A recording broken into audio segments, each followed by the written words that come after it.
ಆಗೋದಿಲ್ಲ. ಇದರಿಂದ ಸಾಮಾಜಿಕ ಬದ್ಧತೆ ಬಾಬಾ ಸಾಹೇಬ್ ಅಂಬೇಡ್ಕರ್ ಹೇಳಿರುವ ಸಂವಿಧಾನ ರಕ್ಷಣೆ ಮಾಡಬೇಕಾದ್ರೆ ಇದರ ಅವಶ್ಯಕತೆ ಇದೆ.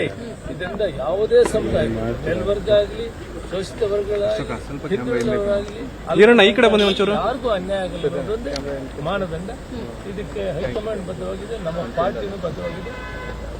ಇವತ್ತು ಮಾತಾಡೋದು ನೋಡೋಣ. ಪ್ರಬಲ ಸಮುದಾಯಗಳು ಆರೋಪ ಮಾಡ್ತಿದೆ, ಇದು ಸರಿ ಇಲ್ಲ, ವರದಿ ಸರಿ ಇಲ್ಲ, ವೈಜ್ಞಾನಿಕವಾಗಿ ಮಾಡಿಲ್ಲ. ಅವ್ರಿಗೂ ಕೂಡ ಯಾರಿಗೂ ಅನ್ಯಾಯ ಇಲ್ಲ. ಪ್ರಜಾಪ್ರಭುತ್ವದಲ್ಲಿ ಲಾಸ್ಟ್ ಕಡೆ ಒಬ್ಬ ಸಾಮಾಜಿಕ, ಶೈಕ್ಷಣಿಕ, ಆರ್ಥಿಕ ಅಸಮಾನತೆಯನ್ನು ಕಂಡಿರುವಂತಹದ್ದಾಗಲಿ ಅಥವಾ ಮುಂದುವರೆದ ಸಮಾಜವಾಗಲಿ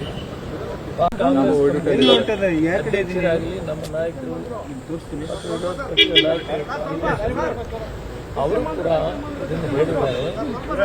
ಜಾತಿ ಜನಗಣತಿ ಆದರೆ ಯಾವುದೇ ಸಮಾಜಕ್ಕೂ ಅನ್ಯಾಯ ಆಗೋದಿಲ್ಲ.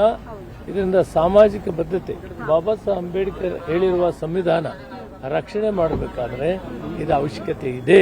ಇದರಿಂದ ಯಾವುದೇ ಸಮುದಾಯಕ್ಕೂ ಮೇಲ್ವರ್ಗ ಆಗಲಿ, ಶೋಷಿತ ವರ್ಗಗಳಾಗಲಿ, ಹಿಂದುಳಿದವರಾಗಲಿ, ಅಲ್ಪಸಂಖ್ಯಾತರಾಗಲಿ ಯಾರಿಗೂ ಅನ್ಯಾಯ ಆಗಲ್ಲ ಅನ್ನೋದೊಂದೇ ಮಾನದಂಡ.